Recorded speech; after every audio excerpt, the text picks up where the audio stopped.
How to remove iron stain easily. Panadol or any tablet siguro, paracetamol din. Paracetamol, Panadol kasi nito. Pwede naman siguro, ito diba? Tablet. Tsaka, first, painitin niyo po muna yung plancha niyo. Huwag niyo po masyadong ilapat yung kamay niya kasi baka makapasa kayo. And, sa kanina, puspusin yung mancha. Ayan, dahan-dahan lang naman. Ayan, diba? Effective siya. Nagkasting tong plancha namin. Kasi, minsan, napaplansya po yung yung mga printed ng mga t-shirt.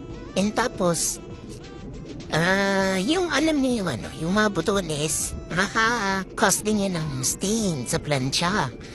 Pero kasi, eto kasi namin, plancha namin, automatic siya. Kahit i-stay mo siya sa damit na naka-on, na nakalagay sa damit, hindi siya masusunod kasi mag-automatic off siya.